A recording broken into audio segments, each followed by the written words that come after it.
Yeah, welcome everyone to ZetaRadio and thanks for tuning in. We're going to cover some key developments in the Zeta ecosystem. We have some great speakers that will be joining us throughout this session. Real quick intro on the March 2024 recap. This was released just 15 minutes ago, so you can check out the full write-up as you tune in today. And the whole theme for March is that Zeta Chain crossed into the top 5 L1s by total weekly active users. So 2.5 million users in the last month, according to DAP Radar rankings. They just integrated Zeta Chain, which we're very excited about. And this comes just 60 days into the launch of Zeta Chain mainnet beta. So hats off to the Zeta community and really gives us a solid platform to grow omni-chain dApps on the platform, which is the whole mission of Zeta Chain. If you check out the recap, you'll see that we were all over the world again in March. We just ran our second full day event, the Bitcoin Builder Zone at ETH Seoul. So we did a lot of workshops on how to build Bitcoin smart contracts and did a bunch of interop panels with partners, and we're going to upload those recordings to Zeta YouTube. And then we just packed up the booth at Hong Kong Web3 Festival, and we're headed over to ETH Tokyo this week and Dubai next week, Token 2049, and got a whole list of side events and exciting stuff. And we'll release an updated Zeta calendar soon. And then lastly, on ecosystem, you'll see in the recap, we have 15 new integrations in the ecosystem. Alchemy Pay for fiat to crypto on-ramp. Biconomy developers have been asking for, so that account abstraction stack is now available, as well as some other infra service providers like Blast for API services.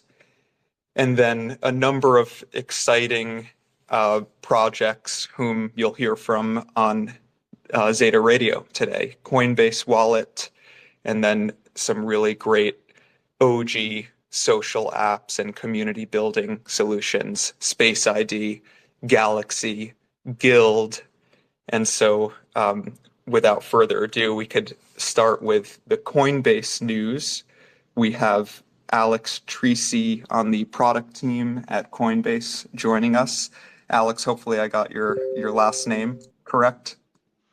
Yeah, it's actually Treese, like Greece, the country, but with a T. Great. But pretty close. Perfect. Well, good morning to you, and thanks again for joining. I know you wear a couple hats on the team, and I think for listeners, it would be great to hear a quick intro on what you're focused on. Yeah, totally. Well, first, thanks for having me. Like you mentioned, I'm a product lead at Coinbase. I lead a team called Promotional Products, and if you're familiar with the Coinbase apps, the Coinbase app and Coinbase Wallet, the two primary products that I help lead, one is called Learning Rewards in the Coinbase app, which used to be called Earn for the kind of OGs in the audience that remember the Earn product. And another one is called Wallet Quest on the Coinbase Wallet side, our self-custodial wallet. Both products are pretty similar. They're ways for crypto projects to leverage the Coinbase user base to get exposure to their apps, to their protocols, to their projects in a way to educate users and get them to have hands-on experience using Web3 and on-chain. So that's been my focus for the past year and a half or so. I've done several tours of duty at Coinbase. I've led developer teams. I've led some of our kind of internal API teams, but today leading the promotional products team. Awesome. So let's dig into the headline from yesterday. Quote, Coinbase launches Learning Rewards and Zeta Chain support on Coinbase Wallet to bring omni-chain to users. Would love to hear from you about the Zeta Chain integration specifically and really what this means for users. Yeah, totally. So, I mean, for probably many of you know, but for those that are not familiar, Coinbase Wallet is our self-custody app of Coinbase. It's distinct from the Coinbase app itself. So, fully self-custodial wallet. You kind of control your own keys. And we already support Zeta within the Coinbase app on our exchange, but we've added support for Zeta Chain as a allow listed network inside Coinbase Wallet. So you've actually always been able to add Zeta Chain to Coinbase Wallet as a custom network. But what we've done is we've kind of made a more permanent integration into the app. And so, for example, Zeta Chain shows up in our default network listing. And so it shows up in our network switcher if you're on dApps, where you can see your balances and transaction history by default on Zeta Chain. So you can think about it as like a upgraded kind of status for Zeta Chain inside Coinbase Wallet, and join some of our other allow listed networks. And of course, the Coinbase Wallet, supports all kind of EVM networks, either the allows listed ones, you can add them as custom, and then we also support other networks like Bitcoin and Solana as well. And so that's the Coinbase Wallet integration that we made. In parallel with that, we've also launched a Zeta Chain Learning Rewards campaign, and happy to talk about some of that in more detail if interested. Yeah, of course. And to recap for listeners, so you can easily switch to Zeta Chain on Coinbase Wallet, and you don't have to go through the hassle of adding a custom network. So it's really exciting. It's Zeta Chain's right there in the mobile UI, and that is certainly a big development with the news that came out yesterday. And then you mentioned, Alex, the learning rewards. Maybe you could talk about more like higher level perspective on state of crypto adoption and education. And of course, learning rewards is one of the big efforts that is helping drive that. But would love your 2 cents on state of crypto education. And then, let's get deeper into learning rewards. Cool. Yeah. I mean, so I think crypto more broadly has achieved a level of mainstream attention and awareness, that it hasn't had historically. I think if you ask sort of an average millennial or something on the street, many have heard of Bitcoin, Ether. I think, the ETFs have certainly helped usher in a lot more kind of mainstream attention. But I think, most people have still, most sort of like regular users, non-crypto natives, have still not, downloaded a self-custody wallet. They haven't done transactions on chain or in Web3 in any material way, and most haven't used decentralized applications. And so we view the Learning Rewards project as basically a bridge to that, to help, our 100 million plus Coinbase users, come over into Web3 and have an incentive to try things out, kind of get their hands dirty, get hands-on experience. And what's interesting about Coinbase's audience is that it's like a really wide spectrum. On like one end of the spectrum, you have the absolute beginners, people that maybe just came into Coinbase like 1 or 2 times to buy Bitcoin and they don't know much about crypto. Otherwise, you have the kind of intermediate players, investors or traders, people that may have, are kind of more familiar with investing and more familiar with crypto, but they're not necessarily fully on chain. And then you have a very, experienced cohort of people that are, on chain every day or every week or every month, and they have some custody wallets that are using Coinbase as an on-ramp, or any of our other products like staking. And so what's interesting about Learning Rewards is that we kind of have the opportunity to share projects, to share experiences, to all 3 of those audiences, and get people to try things on chain. And it's great, just as a product lead, hearing from a lot of people kind of in the wild who have Coinbase accounts. I'll be wearing like a Coinbase hoodie or something out, and someone will tell me that they're a Coinbase user and that they did a Learning Rewards campaign and they learned about X or Y, and it's really rewarding and interesting that we're able to kind of give projects exposure that way. And so it's a great way for users to learn about crypto in a safe and kind of controlled way. And then on the other hand, it's great for projects as a way to get exposure to new audiences. And so that's really the purpose of the Learning Rewards product. And by the way, it's a very similar kind of goal and outcome on the Wallet Quest side, inside Coinbase Wallet. And so that's I think the goals for the Zeta Chain campaign as well. We can kind of talk more about the specifics there. But that, just from a high level, that's kind of the overarching goals of Learning Rewards. That's great, and clearly Coinbase is in a good position to introduce people to the power of blockchain and crypto, and start to bring them on chain and help them realize all of these new cool opportunities. And it's always cool when someone recognizes your hoodie. Like we've been traveling around a bunch, and as Zeta Chain community has grown, people recognize our logo around and share pictures, and that's super cool.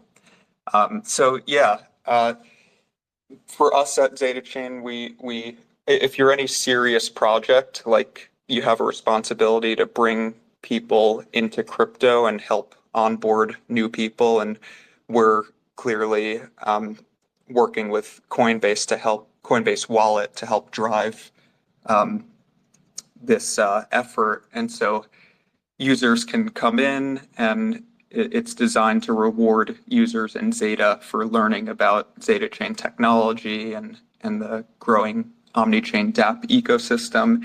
It'd be cool if you could share a bit more specifically about what users can expect with quests. And it's important to note that just a subset of users will have access in this first phase, and then gradually will expand to more users. But give us a sense of examples of quests and what kind of things users could expect.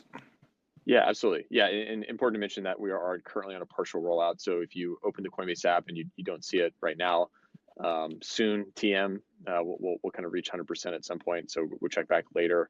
But yeah, so in order to sort of access learning awards and kind of what to expect, what's interesting about this campaign is it's what we're calling a hybrid campaign, meaning it actually spans between Coinbase app and Coinbase Wallet. And again, that's one of our goals is to try to usher people from the kind of custodial world into the on-chain self-custodial custody world.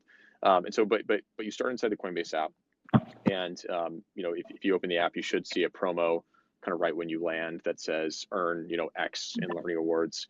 If you don't see that, there's other entry points. For example, you can click in the menu in the top left of the mobile app, and you can scroll down to the reward section. So there's kind of multiple places within the Coinbase app to access learning awards. To be eligible, you have to have a full Coinbase account that's completed KYC and proven that you're a real person. That's to make sure we don't have farmers and bots claiming all the rewards. And the way the campaign is structured is it's about $30 of rewards spread across 4 lessons and quizzes and 4 quests. The lessons and quizzes are actually very similar to our old Earn product for those that are familiar and remember those. They're sort of slides talking about Zeta Chain and different aspects of the ecosystem. And then you complete quizzes at the end to kind of confirm your understanding. And then it gets into the quest after you finish all the lessons. And we have 4 different quests. The first one is to learn how to fund your on-chain wallet with Zeta. And for many of you that are more experienced, that should be a pretty trivial action. But again, for people who are kind of more beginners, getting a self-custody wallet and funding is a pretty big step. And so it walks them through downloading Coinbase Wallet and then transferring Zeta from the exchange into the Coinbase Wallet. And as we mentioned previously, Zeta Chain is now fully kind of supported within Coinbase Wallet. And so balances will show up and you'll be able to interact with dApps and so forth. The second quest is for sending or bridging Zeta from Ethereum to Zeta Chain. The Zeta that is on the exchange is technically on Ethereum. And so when you send it to your self-custody wallet, it'll be on Ethereum. And so we're teaching users the important step of how to actually migrate into a new network using the bridge. And so that's what the second quest will do. And then the third quest is enrolling in Zeta Hub XP, which is a way to track all your kind of on-chain activity within Zeta Hub. And then lastly, users can stake their rewards on Zeta Chain itself inside Coinbase Wallet. And so, it's an interesting campaign again because it starts fully on this sort of custodial side of Coinbase, and then there's education that happens, and then eventually users move on chain, get a wallet, and do several kind of on chain activities. Again, pretty consistent with our goals to help users really understand how to actually do on chain actions and actually be on chain. That's great. And for those listening that are new to Zeta Hub, this is your sort of entry point into Zeta Chain. And XP, you can think of like an on-chain loyalty program where you earn XP for exploring different dApps in the ecosystem. And the learning rewards is a great way to get set up with funds in your wallet and these other fundamental steps that Alex mentioned. So yeah, super cool. And I know you're not totally dedicated to Coinbase Wallet, but like as users download and engage with the product more, curious if there are any particular features that you think are really compelling and worth checking out, or different areas the team is digging into, like roadmap wise, within what you could share publicly. Um, Yeah, I can't talk as much about roadmap stuff. That's not been sure. sort of already disclosed, but I can say that, you know, I think some consistent things that we hear about Coinbase Wallet, in terms of just like feedback, is one is that we spend a lot of time working on the user experience and making it a fantastic wallet to use. And we have a great team that's just always iterating, always taking feedback.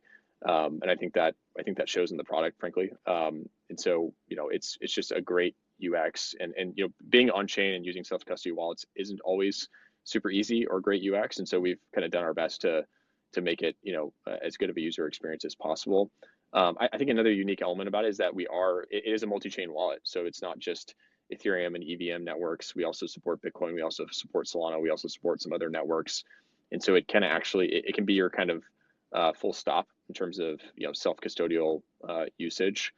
And then another thing I think in the mobile app particular that a lot of people use is there's a mobile browser inside the wallet, so that you can, you know, use dApps really seamlessly there. We get, you know, a lot of great feedback on the mobile browser, and that just being a really great experience on mobile. It's not always been the case that you've been able to kind of do things on chain in mobile, but I think we've made some great strides there, and it's, you know, a pretty great experience using things in mobile. And in fact, this entire Zeta Chain Quest is done via the mobile browser inside Coinbase Wallet. So it's really a testament, I think, that the industry has gotten to a point where we can, you know, have great mobile experiences similar to, you know, in Web 2. And so those are some things that, you know, jump out. I know there's lots of different things the team's working on, that we'll definitely be rolling out this year. You know, I guess one of the things that comes to mind that is really great. I mean, it's just, some of you may have used our multi-chain send receive feature, you know, at Coinbase, where you can sort of send funds directly to L2s and networks, you know, things like ETH and USDC. And that capability, you know, exists within Coinbase Wallet as well. So you can connect your Coinbase account to your Coinbase wallet and actually fund the wallet directly, in like a really seamless experience. And so I think it's a really great kind of on-off ramp experience that we get a lot of good feedback on. So those are some of the things I would sort of highlight, but certainly a lot more coming down the pipeline for Coinbase Wallet in terms of new features and things we're shipping.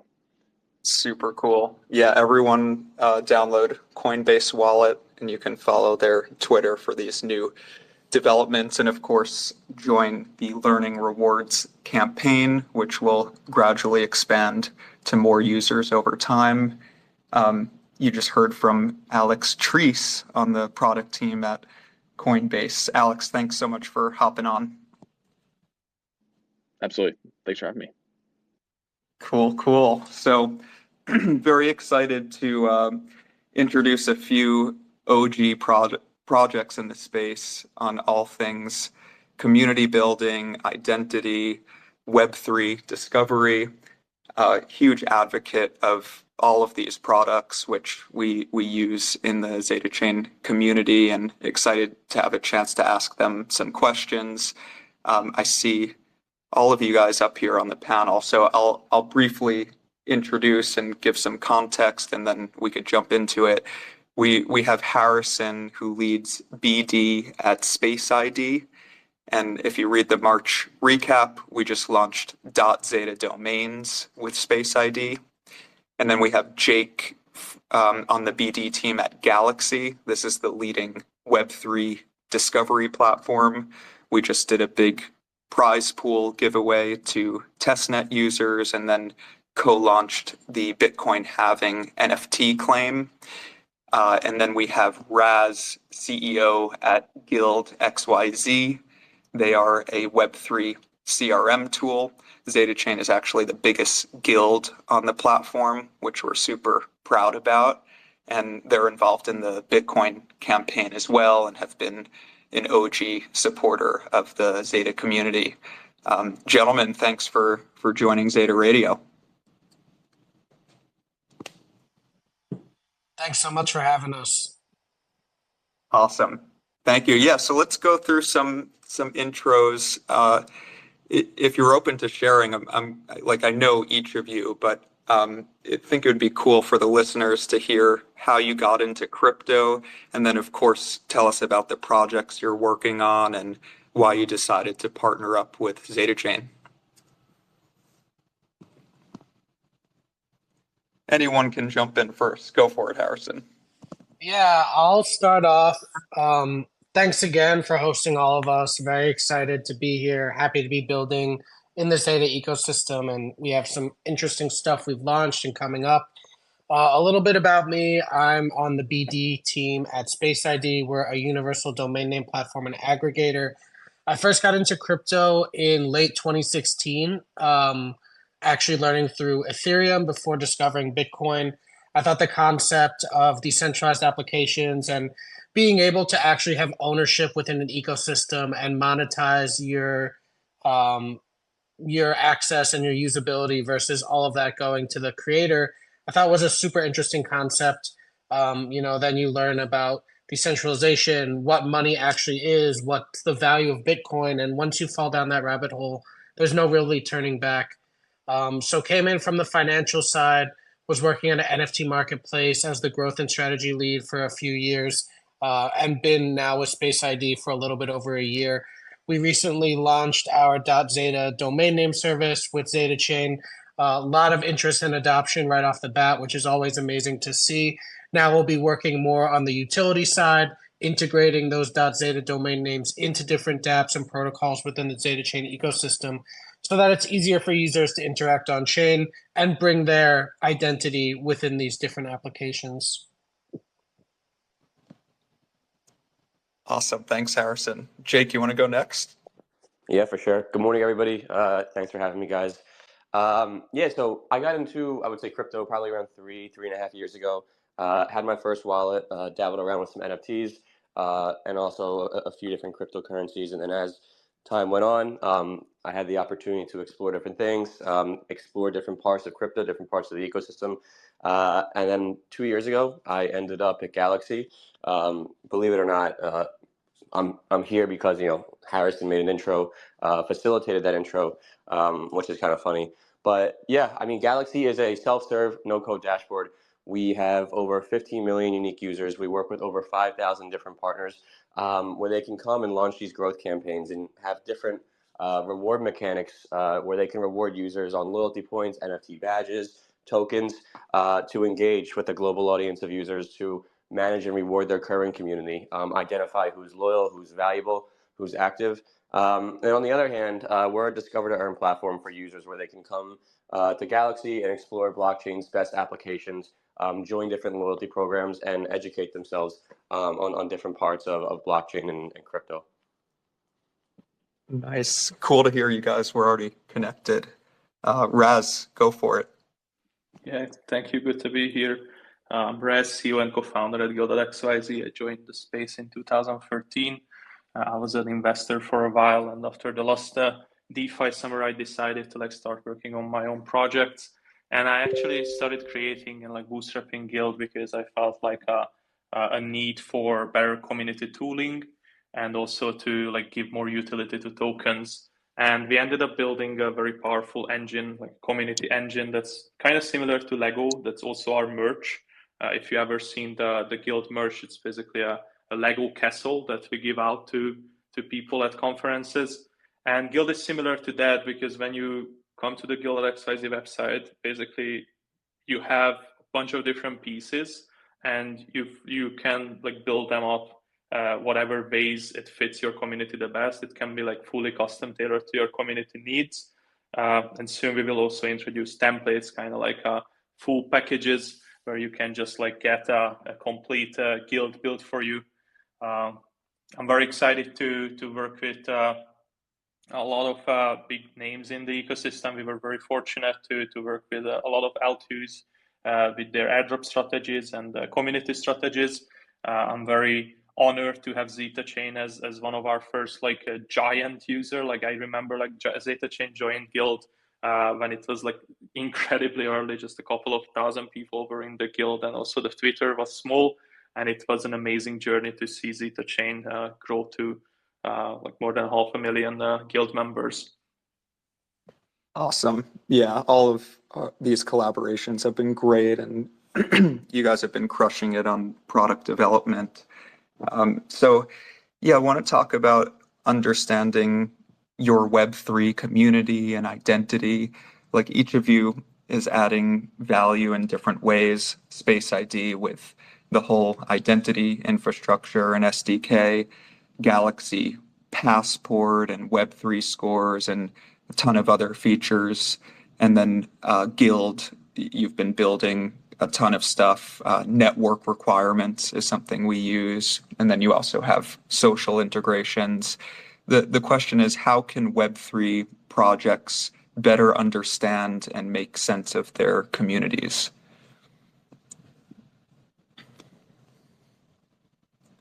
Maybe I will start. Like 2.5 years ago, when we started Guild, like it was like everything for communities was kind of like just token gating. Like you hold something on chain, and then you get access to like a Discord group or a private Telegram group. And we started innovating on that. Like first, just innovate like introducing like custom attributes of the NFTs or like custom IDs of the NFTs, and then started combining like cross-chain references. So like maybe holding the same asset but like across different chains. And then we quickly realized that like all of this is great, but communities and like community operators need a lot of off-chain data too. So we started like plugging in Twitter, Discord as a requirement on Guild 2, and like a bunch of others, even like GitHub, Google, and so on. And started like mapping out the landscape, basically like where on-chain or like crypto communities live.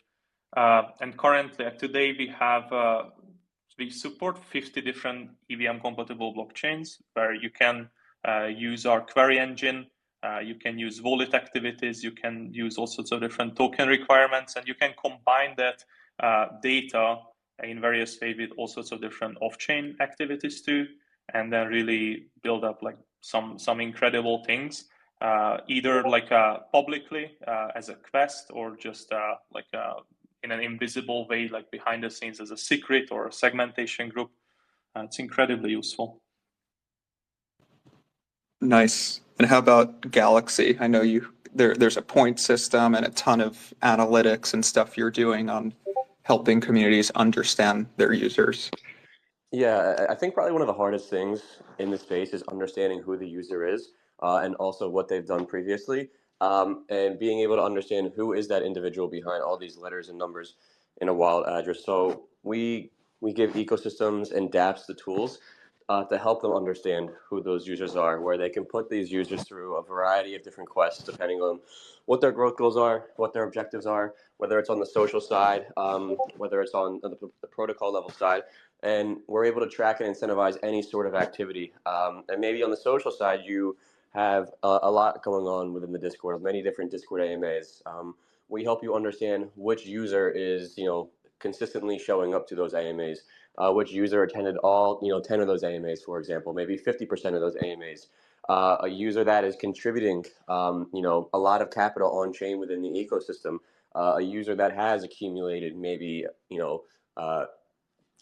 most of the points throughout your quest. So we just give ecosystems and projects the tools to help to understand who that user is, what their tendencies are, so they can kind of build up a database of all these different touch points to also re-engage with a user at a later time. So I think more data is pretty important. It's critical.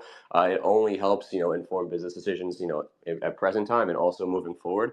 So that's what we do. We just give ecosystems and projects the tools that are using the infrastructure to identify who's valuable, who's loyal, who's active, so they can understand more about who that user base is, where that user is coming.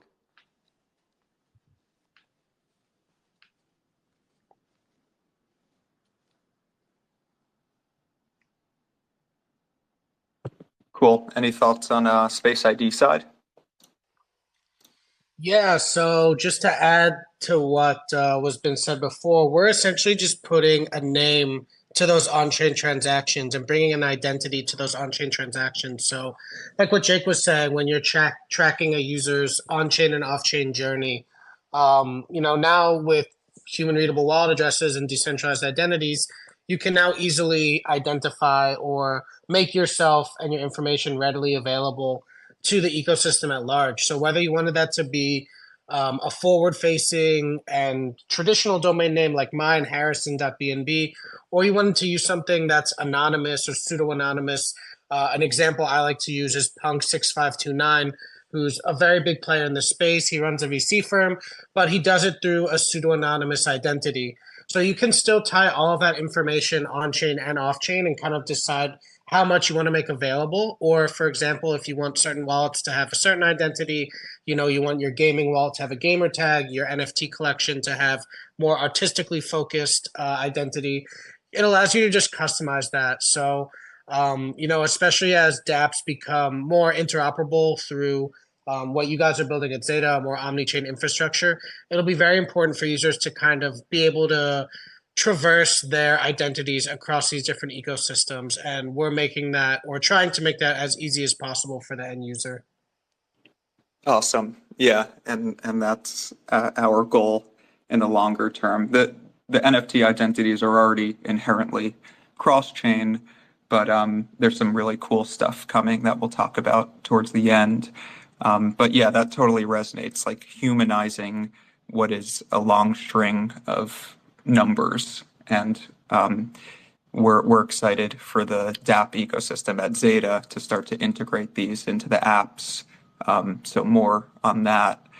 I'm curious how y'all think about the competitive dynamic of like trying to be an all-in-one tool for community building, or like the naming service, versus the reality of things, which is that on and off-chain user data is really fragmented across a ton of tools, and you can't be everything all at once. And so, like, how do you decide where you compete versus partner up and expand your reach and functionality? And like a lot of you guys already have integrations with each other that we leverage at Zeta Chain. So like there's a lot of opportunity for data exchange between solutions. But how do you think about the compete versus partner up strategy? Maybe Gil, do you want to jump in first? Sure. Yeah, this is a great question. So we always had this aggregation approach where basically we always start out with integrating others first, and then if that doesn't fit a certain use case, or like we need some like more advanced solutions, then we might start building out those tools partially or eventually fully. But like this is why we have so many integrations on the social side since the very beginning too. And we'll keep going integrating like wallet messaging protocols, social media, like decentralized social media protocols, and all sorts of other things as well. So I would say it's very important to aggregate. I agree that the data is scattered, and I think the best approach is to just work together. We have a Galaxy integration too, and I believe we integrate well with Space ID as well. Cool. How about the other guys? I know you're not necessarily on the product team directly, but from like a partnership standpoint and kind of the ethos of how you guys approach it. Yeah, I can dive in next, if that's okay. So, yeah, I mean, we have a very unique approach. It's a little different than what, is being built at Guild or at Galaxy, which we both integrated within. In terms of other competing name services, we approach it in a few ways. If there's already an established domain name service like ENS on Ethereum or Lens Protocol.sol on Solana, that's not something we necessarily want to compete against because it's kind of established itself as that go-to ecosystem play. But we do want to make it available to our users and our multi-chain dApp integration partners so that they can bring those integrations within their platform and that their users can register both, third-party and native domain name services that we host. So that allows us to kind of cater to the entire audience at large and also introduce our ecosystem to partners and users that may not have been using it previously. And from the actual creation side, we definitely, try and work directly with ecosystems and communities to provide the infrastructure they need, moving more from the brand ownership side to the ecosystem side, so that we can kind of provide and cater to the ecosystem's needs specifically. So that also plays a unique role in, competing versus collaborating. There are definitely third parties that we collaborate with that build on our infrastructure. And sometimes, if it's a new ecosystem, we'll also compete against them, work directly with the ecosystem partner. It's really a fine dance to determine what's worth focusing and allocating resources to and how that will benefit our community as a whole. And if we're providing an actual value adding service or just providing an unnecessary piece of infrastructure that's already available. So it's really just about understanding the ecosystem you want to target specifically and see where the value add from your platform provides. I think for us, it's just having a pulse on what the community or what your clients or partners may want. I think it's a good thing to have options and present flexibility within the platform for other different integrations. Because in my opinion, the more value that you can provide, the more access to external integrations, other third parties within the same infrastructure. I just think it only makes the platform and the product much better and much stronger, rather than somebody having to go off the platform and use something else just because they can't find what they're looking for within the product. So I think flexibility and presenting different options is always a good value add and a smart move. Yeah, that resonates. Like, we built the homegrown XP loyalty system in Zeta Hub, and we want it to be this open source indexing system for third-party apps. But the reality is that, like, they're not going to solely rely on that, but they have other data and solutions like Galaxy, Guild, etc. And like what you said earlier, Jake, more data is good, and every project is unique. How the culture evolves, how the community evolves, it's very custom and unique. So that makes sense. We heard from Coinbase Wallet earlier about how they're multi-chain, and really any developer or serious project has to adapt to the fact that there are a lot of chains out there, and clearly you guys support a lot of important networks. For Zeta Chain, we have the same ethos, like why it was created in the first place was to be an omni-chain blockchain. So users or developers can experience any network from one place, from a single app on Zeta Chain. I'm curious how you guys think about building products for users that live on many different chains, and also, like, bigger picture, how do you see this landscape of blockchains evolving? Question for me? Where should I start? Go for it. Yeah, I think our goal and our purpose is to be able to serve as many different users and as many different ecosystems as possible. That's why we've integrated over 30 plus chains, many EVM and non-EVM.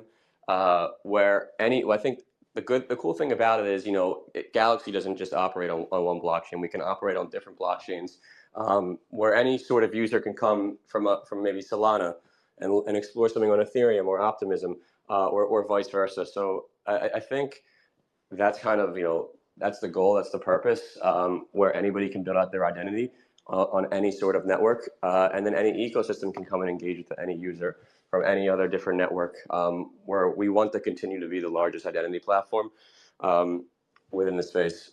Can you remind me of the second part of the question?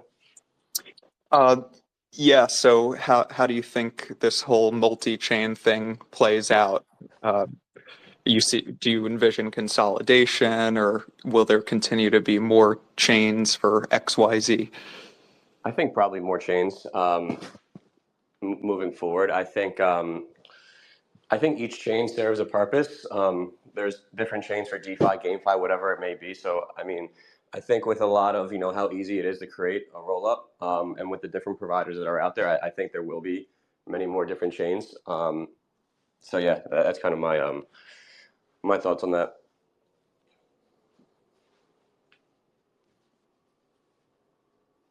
I think there's going to be more horizontal scaling. Like a lot of companies, a lot of apps will spin off their own roll-ups, and but eventually, I think it all has to be like consolidated to some extent. Like I expect a Cambrian explosion of these roll-ups in the next couple of years, but then eventually, I think there will be like winners emerging, and just as it happened to the internet, like to search engines in the beginning too.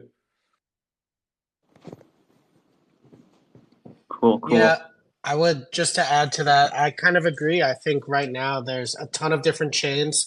There will be value accrual to specific chains and specific dApps, which will, in the long term, allow them to like differentiate themselves from their competitors.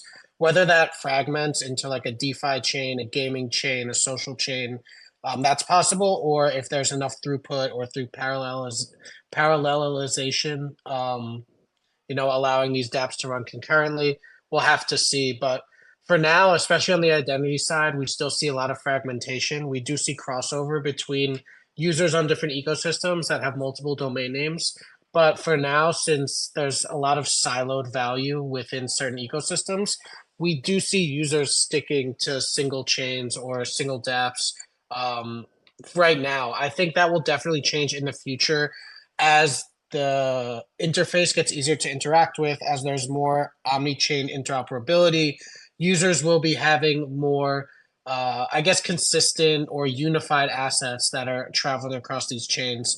And I think that's where the domain name service ecosystem will kind of go towards in the end. You may have 20 different domains on different chains or for different uses, but they'll all be able to point to some sort of unified or central domain, whether that's a single or multiple, allowing you to kind of tie in everything into one place. And how do you guys think Bitcoin connection plays into all of this? Like one of the big things with the Bitcoin having NFT campaign, of which you're all participating in and helping support, our big focus is developing these new generation of Bitcoin apps. And the ability to involve Bitcoins and Bitcoin NFT standards into DeFi and all the sort of apps that we know and use today. How do you think about interacting with those communities or connecting to Bitcoin? Is that something that's on the radar?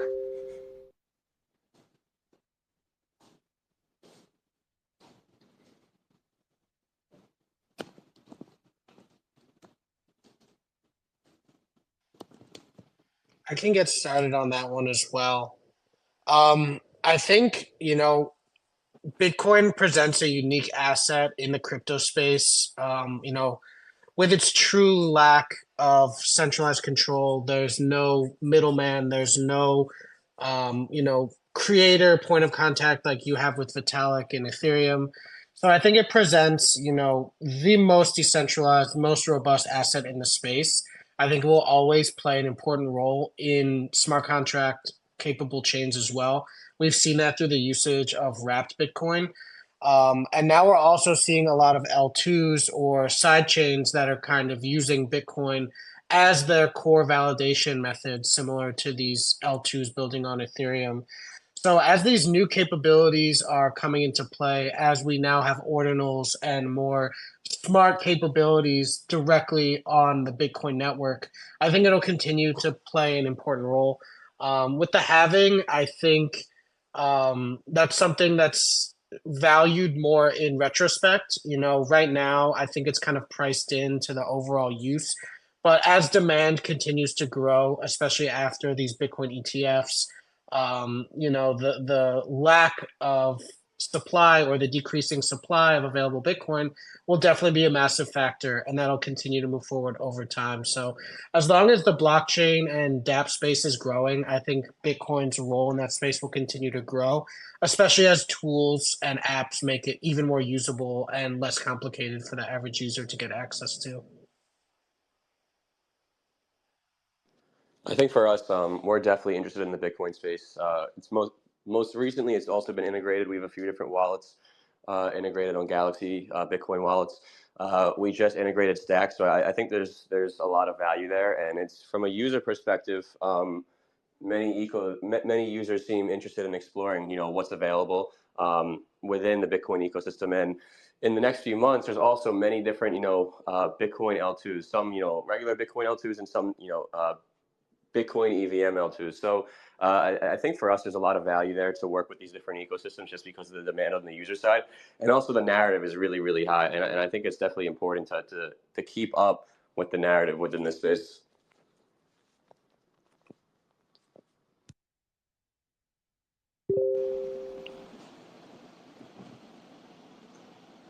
Very cool.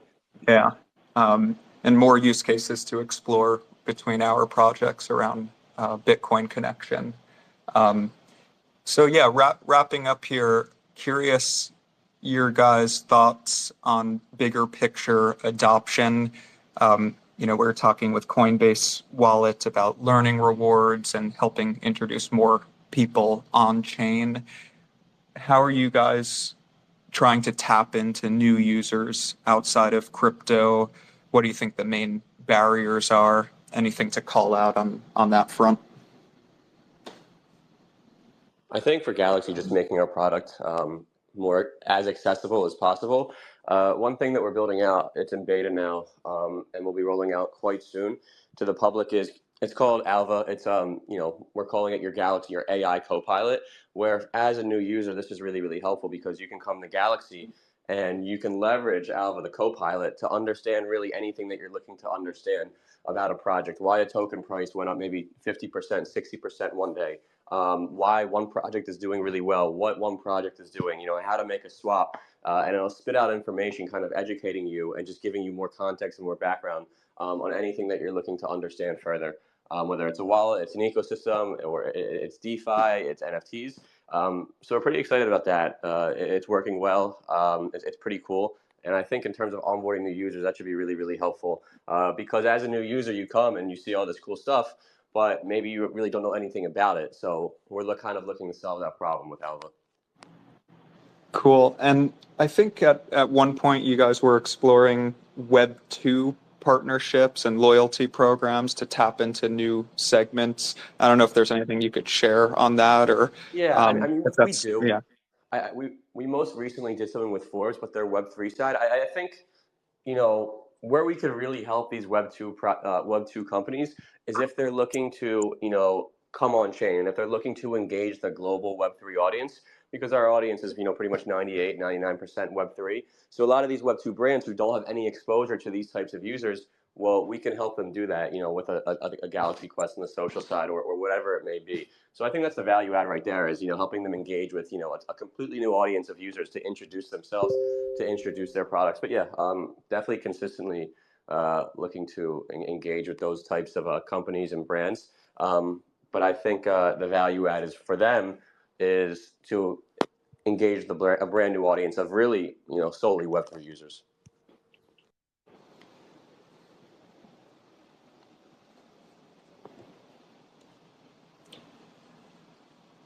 For us, yeah, sorry, go ahead. Go for it, Raz. For us, the most exciting thing I would say is entering this next wave, this next bull market probably, and preparing some token related tools, better understanding, like as I mentioned, like that's why we created the tool at the first place, to like give utility to tokens, which was a huge issue during the last cycle. Like we had like billions of dollars worth of tokens like not doing anything basically, and we are very excited to like bring ways to the table where you can like connect your token, make it really like an integral part of not just your product and like the different features, but also your community. And besides that, like everything gamification, like everything that's around games that just genuinely excites us. So we're gonna continue building in a like guild into the most powerful like game design and like community engine. Awesome. Cool. Well, for those listening, check out the monthly March recap. Some quick call to actions here. You want to mint your .zeta username on Space ID. That will make you eligible to join the Bitcoin halving NFT campaign powered on Galaxy. And the program involves some pretty cool stuff around Bitcoin apps and ecosystem news coming out on Zeta Chain. That holding Bitcoin on Zeta Chain will unlock a new role in the Zeta Chain guild, and some really cool stuff coming around XP levels integration. So really excited to collab with each of you and get you all on the panel here this morning. So everyone you just heard from: Harrison at Space ID, Jake at Galaxy, and Raz at Guild XYZ. Gentlemen, thanks for hopping on Zeta Radio. Thanks, Jonathan. Thanks, Jonathan. Thank you. See you, everyone. Thanks, Jonathan. Appreciate it, Thank guys. you. So we got a last portion here on product. We have Brandon, the lead product contributor at Zeta Chain. Brandon, thanks for hopping on Zeta Radio. Hey, yeah, thanks for hosting. For sure. So yeah, let's take 10 minutes here and just reflect on some of the topics that we were chatting about with ecosystem partners. We just heard from Harrison at Space ID. So .zeta domains are live. And I want to get a little bit under the hood about NFTs on Zeta Chain and how exactly this cross-chain functionality works, and what you think the utility is right now, and then what is made possible when omni-chain smart contracts support NFTs. I know that's kind of a big technical topic, so maybe tell us, what is cross-chain messaging, what is omni-chain smart contracts, and then how does .zeta play into that? Yeah, so just the TLDR for omni-chain smart contracts and messaging.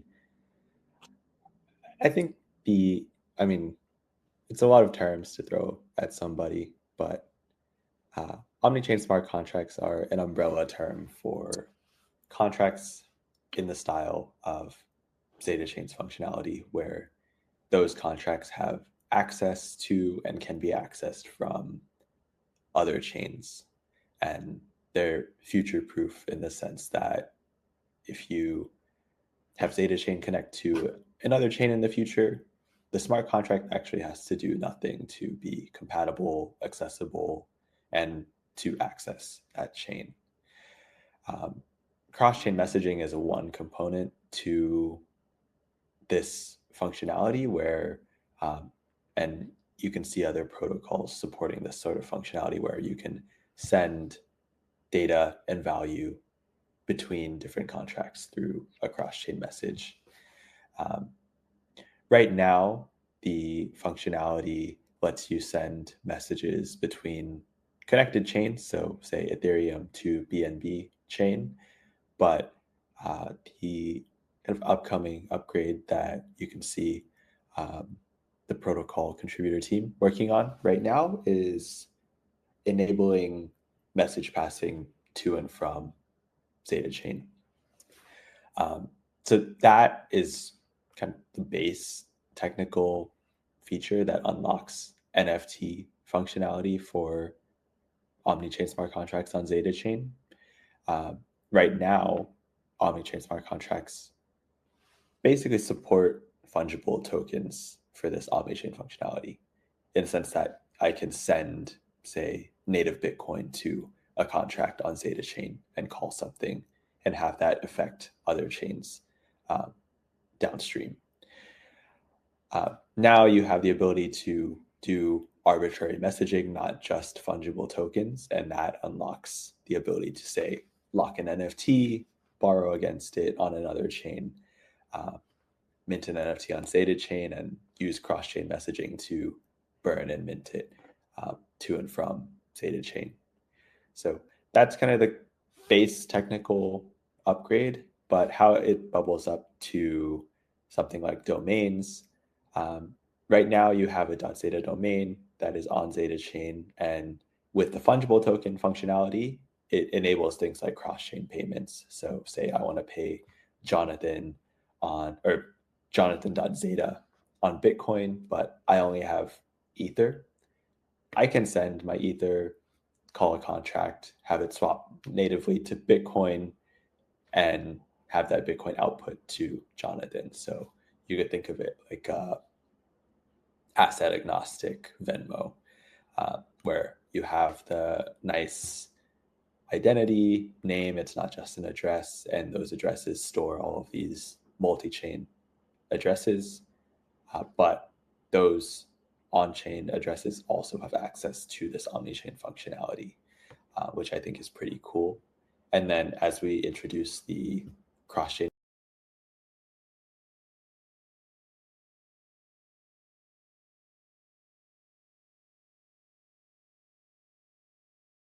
messaging piece to and from Zeta Chain, if you want or can find a use case for it, you can actually transfer that domain between these different chains, be it I want my domain to actually live on Bitcoin and that data to live there versus being on Zeta Chain. But you also have the full ledger of Zeta Chain's network that, or blockchain, that you can kind of see the full history of where it is being transferred, if you need to transfer it back or need to have that history for whatever reason. Very cool. Thank you. And one of the cool things about the Omnichain smart contract is that you deploy it once on Zeta Chain, and it can manage assets in normal accounts on any connected chain, EVM, non-EVM, L1, 2, 3, whatever, and even a non-smart contract chain like Bitcoin. And this is why we're pushing the Bitcoin halving NFT campaign with Galaxy and Guild and Space ID. And this is a big primer for a lot of ecosystem news that is going to be coming out around the Bitcoin halving. So like a lot of people hear Bitcoin application and they look at you super funny because you can't actually build apps on Bitcoin. So maybe you could talk about how Zeta Chain uniquely brings this sort of smart contract layer to Bitcoin and why that matters. Yeah, definitely.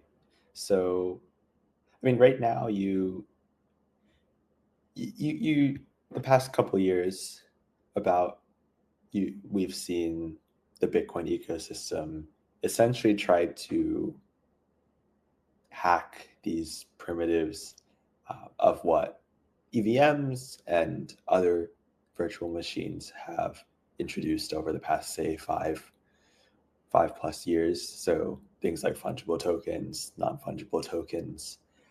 Now you have ordinals, you have BRC20, you have upcoming, potentially we'll see how it goes, runes, that are all trying to replicate this sort of functionality. But at the end of the day, Bitcoin itself is not programmable in the same way a VM like Ethereum is. So you see the rise of a need for something like a Bitcoin L2 or a Bitcoin sidechain, to where you can kind of send your Bitcoin to this sidechain or L2, have something processed there, and then spit Bitcoin back out. Zeta Chain at a base level introduces that functionality, but goes a step further where you can send your Bitcoin in, have it trigger a smart contract, deposit into a lending protocol, for example. But the output is not purely on Zeta Chain or back out to Bitcoin. It lets you interact with the broader crypto ecosystem too. So much in the way that a lot of users use a CEX, like a common path is, oh, I'm going to deposit my Ethereum, I'm going to sell that for some Bitcoin and then withdraw it out from the CEX to Bitcoin network. That like simple DEX example is what you can build on ZetaChain, which is pretty cool because it's basically just deploying a Uniswap contract, but giving that exposure to the multi-chain or omni-chain ecosystem, whatever you want to call it, unlocks a lot of kind of like fluid movement of these new primitives that people are trying to standardize on the Bitcoin ecosystem. So kind of introduces this unified liquidity or unified transaction point for Bitcoin and other chains. Awesome. Yeah, and Bitcoin is clearly number one network by market cap, and there's a huge opportunity to bring those users and Bitcoins into DeFi. So it's super cool that if I'm on Bitcoin, I can connect to the Omnichain smart contract with my wallet from the Bitcoin network, and the settlement occurs on the Bitcoin network itself. So really exciting. And I could be on Ethereum or Binance or other chains that are supported in the future. I don't have to leave the environment that I like, and I could access these omni-chain dApps. So speaking of Bitcoin, and we were talking earlier with the other ecosystem partners, all of these new NFT standards like ordinals, inscriptions, now everybody's talking about runes. I'm curious, like, how sustainable is the market for all of these standards in the long run, and specifically, like, what's all the buzz about runes, in your opinion? Yeah, so yeah, Bitcoin ecosystems, again, trying to replicate these ERC20s or ERC721 primitives that we've kind of see working for EVM. And I mean, in turn, places like Solana, where they have pretty much the same sort of standards. It seems to me like ordinals are becoming the de facto sort of NFT standard, kind of like ERC 721, like this ordinals inscriptions style of inscribing this data. BRC20 is an interesting one because it seems like it had an incredible surge with all of the like meme tokens and the BRC20 exchanges that popped up, doing very, very large amounts of volume. But the way they're built feels sort of hacky. And just to give context, runes is this new standard that's purely based on OP return, which is something that is like native in normal Bitcoin transactions. Doesn't really require the same like third-party indexing that BRC20 would.